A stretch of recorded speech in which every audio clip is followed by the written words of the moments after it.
ನಮಸ್ಕಾರ ಸ್ನೇಹಿತರೆ, ಹೊನ್ನಾವರದಲ್ಲಿ 2ನೇ ದಿನ ಕರಿಕಾನ ಪರಮೇಶ್ವರಿಯ ದರ್ಶನವನ್ನು ಮುಗಿಸಿ ನಾವು ಹೊರಟಿದ್ದು ಯಾಣದ ಕಡೆಗೆ. ಸೊಕ್ಕಿದ್ದರೆ ಯಾಣ, ರೊಕ್ಕವಿದ್ದವರಿಗೆ ಗೋಕರ್ಣ ಎಂಬ ಮಾತು ಉತ್ತರ ಕನ್ನಡ ಜಿಲ್ಲೆಯ ಭಾಗದ ಜನರಲ್ಲಿ ಜನಜನಿತವಾಗಿತ್ತು. ಏಕೆಂದರೆ ಕೆಲವು ದಶಕಗಳ ಹಿಂದೆ ಯಾಣಕ್ಕೆ ಪ್ರವಾಸ ಕೈಗೊಳ್ಳುವುದು ಬಹಳ ಕಷ್ಟ.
ಕೇವ್ಸ್ ಒಳಗಡೆ ಹೋಗ್ಬೇಕಂದ್ರೆ ಸಪ್ರೇಟ್ ಟಿಕೆಟ್ ತೊಗೋಬೇಕು. ಅದಕ್ಕೆ 150 ರೂಪಾಯಿ ಒಬ್ಬರಿಗೆ. ಆದರೆ ಇವತ್ತು ಟಿಕೆಟ್ ಇಶ್ಯೂ ಮಾಡಿಲ್ಲ, ಯಾಕಂದರೆ ತುಂಬ ಮಳೆ ಬಂದು ಕೇವ್ ಒಳಗಡೆ ಎಲ್ಲ, ಗುಹೆ ಒಳಗಡೆ ಎಲ್ಲ ಮಣ್ಣು ತುಂಬಿಕೊಂಡಿದೆ, ಆದ್ದರಿಂದ ಒಳಗಡೆ ಬಿಡ್ತಾ ಇಲ್ಲ ಅಂದರು. ಮತ್ತು ಯಾವಾಗ ಕೇವ್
ಇಲ್ಲಿಗೆ ಅನೇಕ ಭಕ್ತರು ಏನು ಮಾಡ್ತಾಯಿದ್ರು, ಕಾಲ್ನಡಿಗೆಯಲ್ಲಿ ಬರ್ತಾಯಿದ್ರು ಯಾಣದ ಭೈರವೇಶ್ವರ ದೇವಾಲಯಕ್ಕೆ. ಹೀಗೆ ಜನರು ಗುಂಪು ಗುಂಪಾಗಿ ಬರ್ತಾ ಇರೋದನ್ನು ನೋಡಿದಂತಹ ಬ್ರಿಟಿಷರು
ಯಾಣದಲ್ಲಿ ಹಲವಾರು ಶಿಖರಗಳಿವೆ.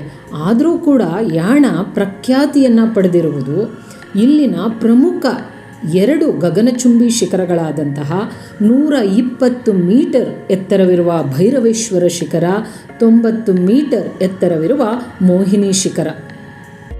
ಇನ್ನು ಉಳಿದ 59 ಶಿಖರಗಳು ಚಿಕ್ಕದಾಗಿವೆ. ಈ 2 ಶಿಖರಗಳ ಜೊತೆಗೆ ಭೈರವೇಶ್ವರ ಶಿಖರದಲ್ಲಿರುವಂತಹ ಶಿವನ ದೇವಾಲಯದಿಂದ ಈ ಒಂದು ಪ್ರದೇಶ ಹೆಚ್ಚಿನ ಭಕ್ತರನ್ನು ತನ್ನೆಡೆ ಆಕರ್ಷಿಸುತ್ತಿದೆ. ಇಲ್ಲಿ ನೆಲೆಸಿರುವ ಶಿವನನ್ನ ಬೆಟ್ಟದ ಭೈರವೇಶ್ವರ ಅಂತಲೇ ಕರೆಯಲಾಗುತ್ತೆ. ಇನ್ನು ನಿಮಗೆಲ್ಲರಿಗೂ ತಿಳಿದಿರುವಂತೆ ನಮ್ಮ ದೇಶದ ಪ್ರತಿಯೊಂದು ಪ್ರದೇಶ ಕೂಡ ಒಂದು ಪೌರಾಣಿಕ ಹಿನ್ನೆಲೆಯನ್ನು ಹೊಂದಿದೆ. ಅದೇ ರೀತಿ ಈ ಒಂದು ಯಾಣದ ಹಿಂದೆಯೂ ಕೂಡ ಒಂದು ಪೌರಾಣಿಕ ಹಿನ್ನೆಲೆ ಇದೆ.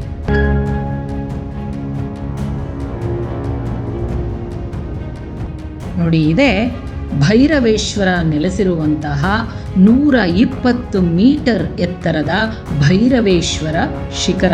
ನೋಡಿದ ತಕ್ಷಣ ನಿಜವೂ ತುಂಬಾ ಖುಷಿ ಆಯಿತು. ಎಷ್ಟು ಬಾರಿ ನೋಡಿದರೂ ಮತ್ತೆ ಮತ್ತೆ ನೋಡಬೇಕೆನ್ನುವ ಸ್ಥಳವಿದು. 2 ಗಂಟೆಗೆ ಟ್ರೆಕ್ಕಿಂಗ್ ಸ್ಟಾರ್ಟ್ ಮಾಡಿದ್ದ ನಾವು ಮೇಲೆ ಭೈರವೇಶ್ವರ ಶಿಖರವನ್ನು ತಲುಪುವಷ್ಟರಲ್ಲಿ 3 ಗಂಟೆ ಆಗಿತ್ತು.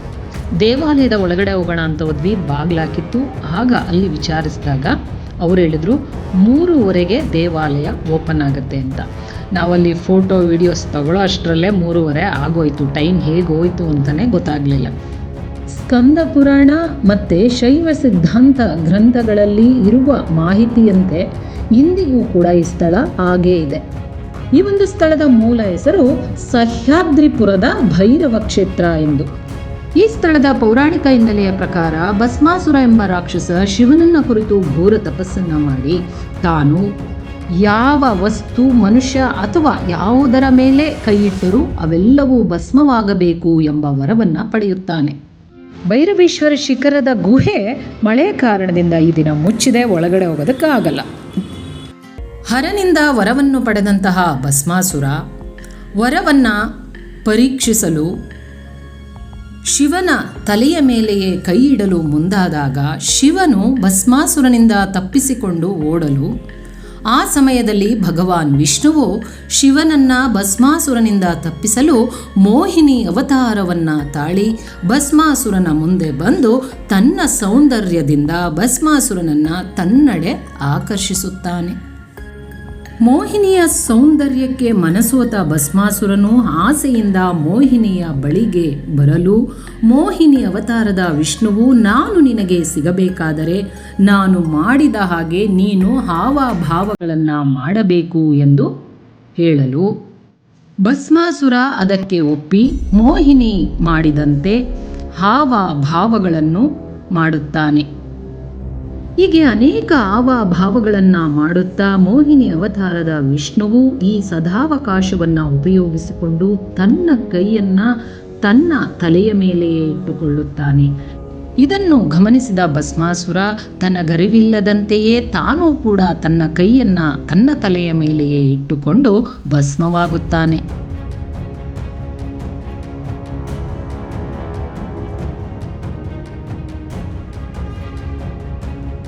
ನಂತರದಲ್ಲಿ ಶಿವ ಮತ್ತು ವಿಷ್ಣು ಯಾಣದ ಈ ದಟ್ಟ ಅರಣ್ಯದಲ್ಲಿ 2 ಶಿಖರಗಳಾಗಿ ನೆಲೆಗೊಂಡರು ಎಂದು ಹೇಳಲಾಗುತ್ತದೆ.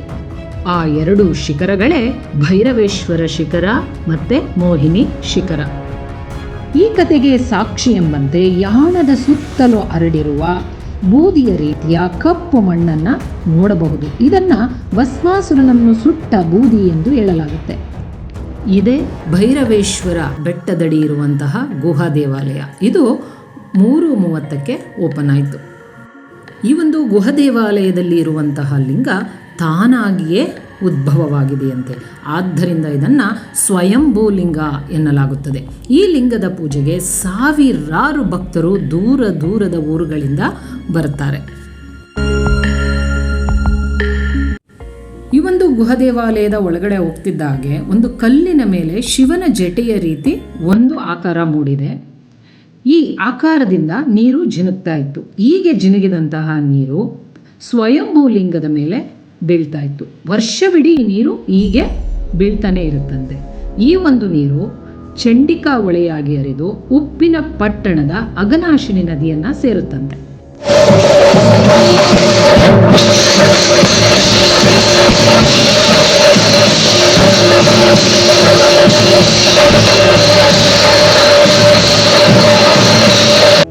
ಇಲ್ಲೊಂದೆಲ್ಲೋ ಬೋರ್ಡ್ ಕಾಣಿಸ್ತಾ ಇದೆಯಲ್ಲ, ಇದು ಸಿರಸಿ ಕಡೆಯಿಂದ ಯಾಣಕ್ಕೆ ಬರುವಂತಹ ಮಾರ್ಗ. ಇದೇ 90 ಮೀಟರ್ ಎತ್ತರವಿರುವ ಮೋಹಿನಿ ಶಿಖರ. ಇದನ್ನು ನಾವೀಗ ಮೋಹಿನಿ ಶಿಖರದ ಕೆಳಗಡೆ ಗುಹೆಯ ಒಳಗಡೆ ಹೋಗ್ತಾ ಇದ್ದೀವಿ. ಶಿವರಾತ್ರಿಯ ಸಮಯದಲ್ಲಿ ಇಲ್ಲಿ 10 ದಿನಗಳ ಕಾಲ ಜಾತ್ರೆ ಉತ್ಸವ ನಡೆಯುತ್ತಂತೆ. ಇದು ಶತಶತಮಾನಗಳಿಂದಲೂ ನಡ್ಕೊಂಡು ಬಂದಿದೆಯಂತೆ. ಈ ವೇಳೆ ಲಿಂಗದ ಮೇಲೆ ಬೀಳುವ ನೀರನ್ನು ಗೋಕರ್ಣದ ಮಹಾಬಲೇಶ್ವರನ ಮಹಾಮಸ್ತಕಾಭಿಷೇಕಕ್ಕೆ ತೆಗೆದುಕೊಂಡು ಹೋಗಲಾಗುತ್ತದೆ ಅಂತ ಹೇಳ್ತಾರೆ. ಭೂವಿಜ್ಞಾನಿಗಳ ಪ್ರಕಾರ ಈ ಶಿಖರಗಳು ಜ್ವಾಲಾಮುಖಿಯಿಂದ ಉಂಟಾದ ಲಾವಾ ಜಲಪಾತದಿಂದ ಆಗಿದೆ ಎಂದು ಹೇಳಲಾಗುತ್ತೆ.